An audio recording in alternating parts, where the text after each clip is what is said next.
You want to support Roland Martin Unfiltered? Be sure to join our Bring the Funk fan club. Every dollar that you give to us supports our daily digital show. There's only one daily digital show out here that keeps it black and keep it real as Roland Martin Unfiltered. Support the Roland Martin Unfiltered daily digital show by going to RolandMartinUnfiltered.com. You can make this possible. Let's talk about coronavirus. There are 3,128,292 confirmed cases in the United States.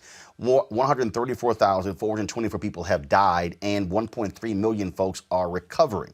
Now, the Centers for Disease Control and Prevention will issue new guidelines on school openings after Donald Trump questioned the current ones. He tweeted this: "I disagree with CDCgov on their very tough and expensive guidelines for opening schools. While they want open, they are asking schools to do very impractical things.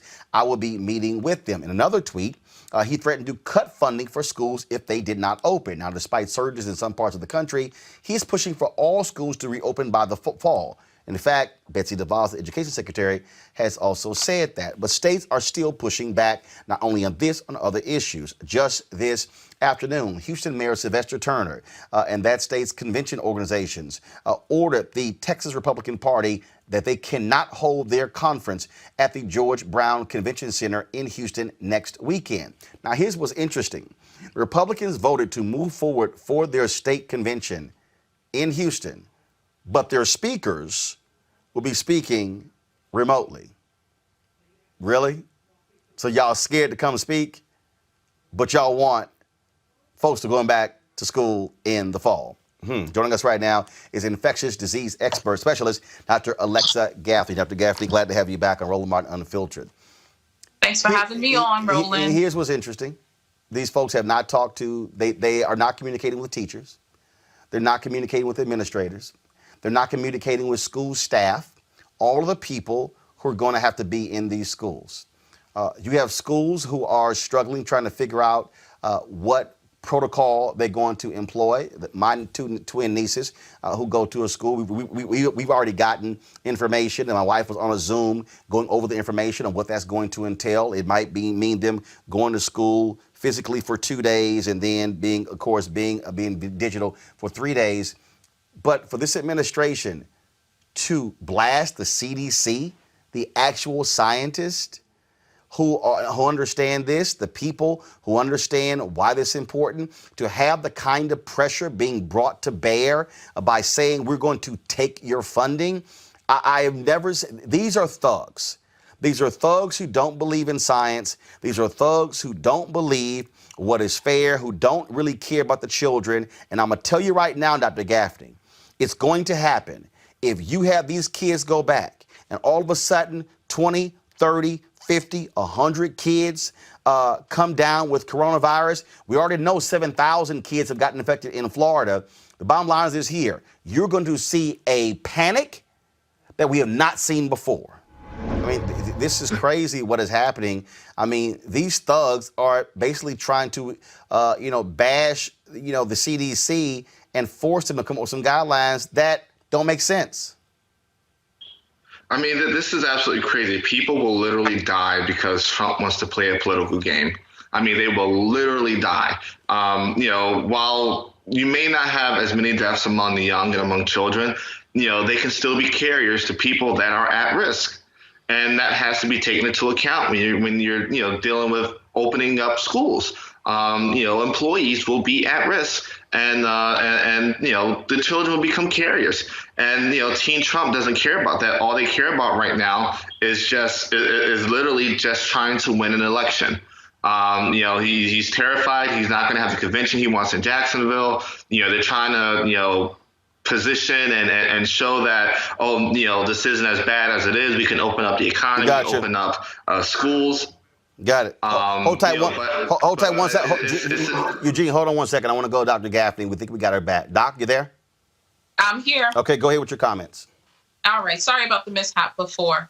But we are playing in dangerous territory, and to endanger the lives of our children is absolutely unacceptable. I'm shocked that states are allowing even summer camps to open. But I understand that the pressure of parents going back to work. But to enforce this idea that the schools are working too hard or going to spend too much money in an attempt to even keep our children safe when they return to school is ridiculous. The fallout or the potential fallout of children going to school, gathering together, getting sick, because it's going to be extremely challenging to keep small children safe and socially distanced. We can't even get it done with our teenagers who have a greater ability to ration and reason and keep distance, but still do not. How do we expect our children to safely do that? So small children coming back home to parents and to grandparents, because many folks in the United States are living in multi-generational household, is a setup for disaster. We're already in the midst of a man-made surge because people could not resist the urge to go out to bars and party and gather at their homes. And we're expecting a natural surge come fall and winter when the cough, cold, and flu season comes in. So on top of dealing with COVID 2019, we're going to be dealing with flu and RSV and typical strains of coronavirus and rhinovirus. And we are setting ourselves up for disaster. And so this Senator Rand Paul, I remember he was on, he was just going on and on, schools got to reopen. And I'm sitting there going, do y'all understand what you're saying? And then this whole notion, they've been peddling this whole deal, and which is also part of the problem, I think, from initially from Fauci and others, that, well, young folks shouldn't have to worry about this. Then all of a sudden we're seeing people in their 40s dying, now 30s and 20s, and now we're seeing teenagers, and now we're seeing younger people. We had a doc on Sunday who said, we don't know what this disease does. It hits people. So you have the Broadway actor who dies, who had who was very healthy. I read a story about a guy who was a hiker, an avid outdoorsman, who almost died from this. Folk, they have no idea. So to sit here and act like, oh, no, the kids will be fine, don't worry about it. Yeah, but even if they survive it, you're still going to have health issues after that. Exactly. So people see the numbers and they see that all of these people have recovered, but they have no understanding of what recovered means. Recovered means you didn't die. It means you left the hospital, or it means you tested negative since testing positive for the virus. I have patients and I know people who are very close to me who have recovered from COVID, but now they're on dialysis when they were perfectly healthy. I have people who've recovered and now they have chronic lung injury and they're on oxygen. I have people who have recovered, they're disabled and unable to work. People are going into nursing homes and skilled nursing facilities, and they'll need weeks and months of rehab before they can go home, and they still may not be ready to return to work. So this idea that, we're doing this because we need to rescue our economy, if we take out our healthy folks who are able to go to work and contribute to the economy and allow them to get this virus, who's going to be working to generate dollars or spend money anyhow? It's just very dangerous thinking. It's very short-sighted. It's not scientifically or factually based, the decisions that are being made. And we're choosing dollars over life, and we're not looking at the long-term implications for this. We're driving up healthcare costs in the short term and the long term by allowing people to go out and get sick.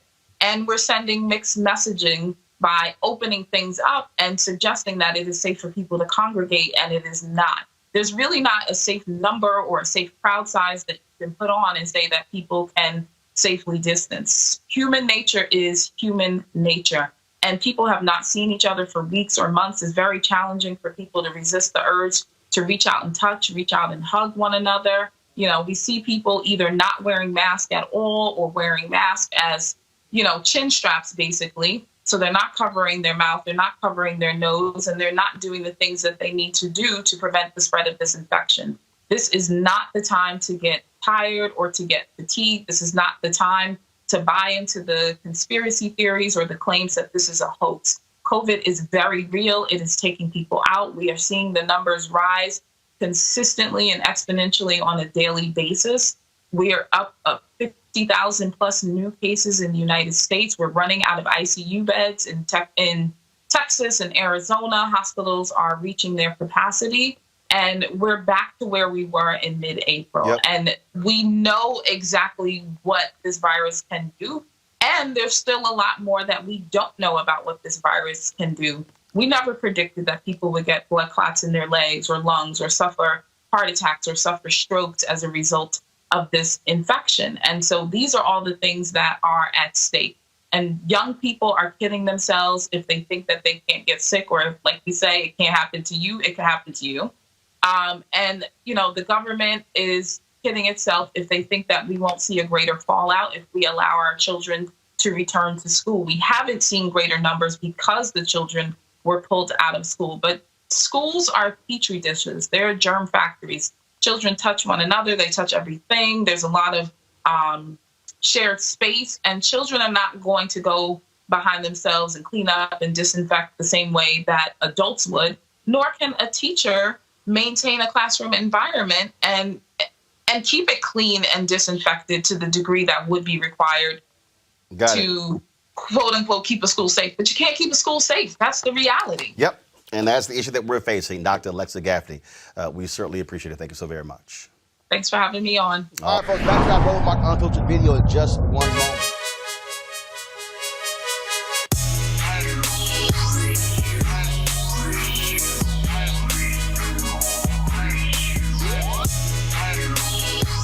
All right, folks at CDCgov, they have, of course, their virtual reality headset, which you can see right here, which allows for you to actually place your phone inside of this particular headset, look at 360-degree video, look at virtual reality video right there on your phone as well. And so you can go to CDCgov and watch their content, subscribe to their content. You can also, of course, check out other videos. There's a YouTube channel that has 360-degree video. Then, of course, they have their 360-degree 4D headphone. You see them right here. Gamers also use these. This also, of course, has this microphone right here that attaches to the headset, which allows for you to talk while you are playing video games. You'll see right here, the microphone right here. Then, of course, you can also, it's Bluetooth, and you can also plug in, listen to music. If you want a discount code to get these headsets, this VR headset or the headphones, go to Seek.com, CEEK.com, Seek.com, CEEK.com, and use the promo code RMVIP2020, RMVIP2020. A black woman, Mary Spio, is actually the inventor of these headphones. She owns the company as well, and so not only are you supporting, of course, a great product, but also supporting a black-owned business. And so we certainly appreciate that. So don't forget, the promo code is RMVIP2020.